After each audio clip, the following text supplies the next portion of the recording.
오늘 밤 하나의 문명 전체가 사라질 것이다. 이건 영화 대사가 아닙니다. 불과 몇 시간 전 미국 대통령 도널드 트럼프가 이란에 보낸 최후 통첩이었습니다. 그리고 바로 그 데드라인 직전 모두의 예상을 뒤엎고 2주간의 휴전이 합의되었습니다. 6주간 계속된 전쟁, 수천 명의 사상자, 현물 유가 144달러로 39년 만에 사상 최고치 글로벌 에너지 위기. 이 모든 것이 정말 2주 만에 끝날 수 있을까요?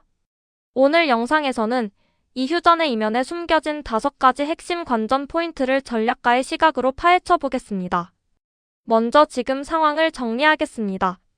2026년 2월 말 미국과 이스라엘이 이란에 대한 군사 작전을 개시했습니다. 이란의 핵 프로그램이 직접적 원인이었고 이란은 즉각 호르무즈 해협을 봉쇄하는 것으로 맞섰습니다. 호르무즈 해협. 전 세계 해상 원유 수송의 약 20%, LNG의 상당 부분이 이 좁은 물길을 통과합니다. 이 해협이 막히자 국제에너지기구 IEA는 이것을 역사상 최대의 원유 공급 차질이라고 명명했습니다. 브렌트유 선물은 전쟁 전 80달러 수준에서 109달러까지 올랐지만 진짜 충격은 현물 시장입니다.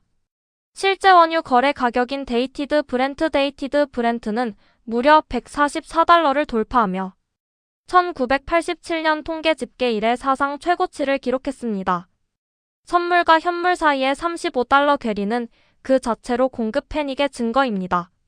유럽은 카타르산 LNG 수입이 중단되면서 에너지 위기에 빠졌고 전 세계적으로 스태그플레이션 공포가 확산됐습니다.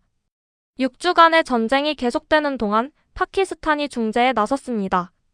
처음에는 45일 휴전 후 종전 합의를 도출하는 2단계 중재안이 제시됐지만 이란이 이를 거부했습니다. 이란은 영구 휴전, 제재 해제, 전쟁 피해 배상을 요구하는 역제안을 내놓았죠. 그리고 트럼프는 한국 시간 4월 8일 오전 9시를 데드라인으로 설정하고 합의 불발 시 이란의 민간 인프라를 대규모로 타격하겠다고 위협했습니다. 데드라인 불과 몇 시간 전 극적인 반전이 일어났습니다. 트럼프는 소셜미디어를 통해 2주간의 휴전을 발표했고 이란 최고국가안보위원회도 이를 수용했다고 밝혔습니다. 미국은 즉각 공격 작전을 중단했고 이스라엘도 임시 휴전에 동의했습니다. 핵심 조건은 명확합니다. 이란은 호르무즈 해협을 재개방하고 그 대가로 2주간 군사 행동이 중단됩니다. 이 기간 동안 양측은 포괄적 종전 합의를 마무리 짓기로 했습니다. 여기서 주목할 것이 이란의 열개조 평화안입니다. 이란은 단순한 정전이 아니라 그랜드 딜을 제안했습니다. 호르무즈 해협 안전통행 프로토콜, 선박당 200만 달러의 통행료를 오만과 분배, 제재, 전면 해제, 전쟁 피해 인프라 재건, 지역 내 모든 분쟁 종식까지. 트럼프는 이 제안을 충분하지 않다면서도 실행 가능한 출발점이라고 평가했습니다. 이 미묘한 언어 선택이 매우 중요합니다. 그리고 파키스탄 총리가 4월 10일 이슬라마바드에서 양측 대표단을 초청해 본격적인 종전 협상을 시작하겠다고 발표했습니다. 첫 번째 관전 포인트.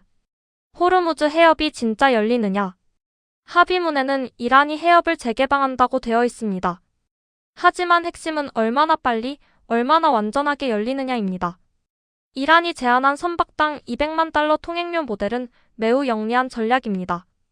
이것은 단순한 해협 개방이 아닙니다. 호르무즈 해협에 대한 이란의 사실상의 관할권을 국제적으로 인정받으려는 시도입니다. 전쟁 전에는 무료로 통과하던 해협의 통행료를 부과한다. 이건 전쟁의 결과로 이란이 오히려 새로운 레버리지를 확보하는 셈입니다. 향후 48시간 내에 실제로 유조선이 해협을 통과하기 시작하는지 그리고 통행료 조건이 국제사회에 수용되는지를 지켜봐야 합니다. 두 번째 관전 포인트는 이란의 열개조 평화안에 숨겨진 전략입니다. 이란은 전형적인 최대주의 협상 전략을 쓰고 있습니다. 처음에 최대한 많은 것을 요구해놓고 협상 과정에서 일부를 양보하면서 핵심을 지키는 방식이죠. 여기서 가장 중요한 빈칸이 하나 있습니다. 바로 핵 프로그램입니다. 이란의 열개조안에는 핵 관련 내용이 명시적으로 포함되어 있지 않습니다. 미국이 이 전쟁을 시작한 가장 큰 이유가 이란의 핵 개발인데 정작 평화안에는 이 문제가 빠져 있는 겁니다. 이건 이란의 의도적 전략입니다. 핵 문제를 별도의 장기 협상 트랙으로 분리시키려는 것이죠. 미국으로서는 이것을 받아들이기 어렵지만 전쟁을 계속하는 것도 부담입니다. 워렌 버핏이라면 이 상황을 어떻게 볼까요? 상대방이 가장 원하는 것이 무엇인지를 알면 그것이 곧 협상의 가격이 된다. 이란이 가장 원하는 건 제재 해제입니다. 미국이 가장 원하는 건 핵 포기. 2주 안에 이 교환의 프레임이 만들어질 수 있을지가 핵심입니다. 세 번째 관전 포인트입니다. 왜 하필 파키스탄인가? 중동 분쟁의 전통적 중재자는 카타르, 오만, 이집트 같은 나라들이었습니다. 그런데 이번에는 파키스탄이 중재석에 앉았습니다. 이건 우연이 아닙니다. 파키스탄은 세 가지 조건을 동시에 갖춘 거의 유일한 나라입니다. 첫째, 이슬람 핵보유국이라는 상징성. 둘째, 이란과 국경을 접한 이웃이자 역사적 유대.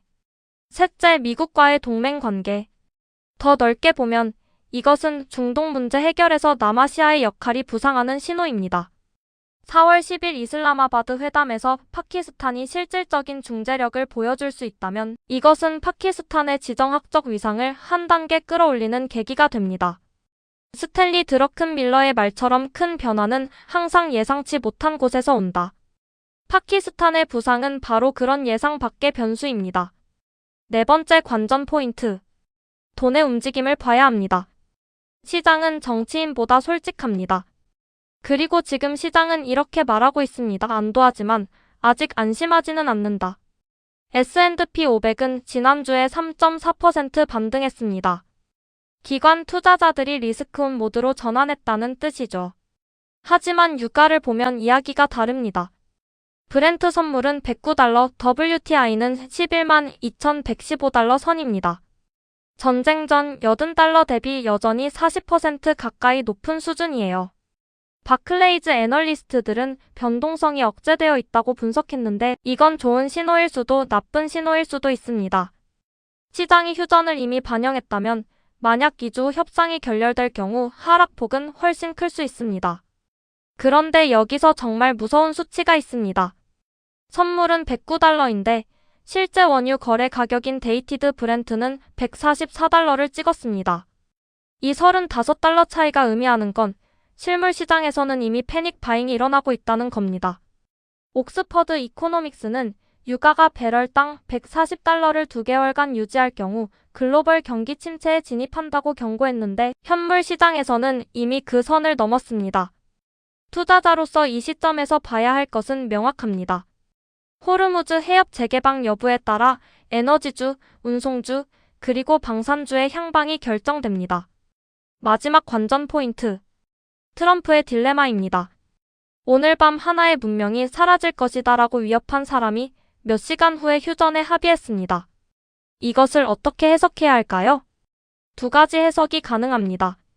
첫 번째, 최대 압박 전략이 작동한 것이다. 극한의 위협이 이란을 협상 테이블로 끌어냈고 트럼프는 딜메이커로서의 이미지를 구축했다. 두 번째, 트럼프 스스로 한계를 노출한 것이다. 이란의 민간 인프라를 실제로 폭격하겠다는 위협은 국제법적으로도 정치적으로도 실행하기 어려웠고 결국 파키스탄의 중재 요청에 한 발 물러선 것이다. 진실은 아마 둘 사이 어딘가에 있을 겁니다. 하지만 분명한 것은 2주 후 트럼프에게는 두 가지 길만 남는다는 것입니다. 합의에 성공해서 역사적 평화의 중재자가 되거나 실패해서 더 큰 전쟁을 시작하거나. 워렌 버핏은 다른 사람이 탐욕적일 때 두려워하고 두려워할 때 탐욕적이어라라고 했죠. 지금 시장이 안도하고 있을 때 우리는 오히려 2주 후의 시나리오를 냉정하게 준비해야 합니다. 정리하겠습니다. 이란 - 미국 2주 휴전. 이것은 끝이 아니라 진짜 게임의 시작입니다. 호르무즈 해협의 실질적 재개방, 이란 10개조 평화안의 핵 문제 공백, 파키스탄 중재의 지정학적 부상, 유가와 시장의 방향성, 그리고 트럼프의 최종 선택. 이 5가지를 추적하면 2주 후에 이 세계가 어떤 방향으로 움직일지 가늠할 수 있습니다. 이 채널에서 계속해서 글로벌 정세를 전략적 시각으로 분석하겠습니다. 구독과 알림 설정, 그리고 여러분의 생각을 댓글로 남겨주세요. 다음 영상에서 뵙겠습니다.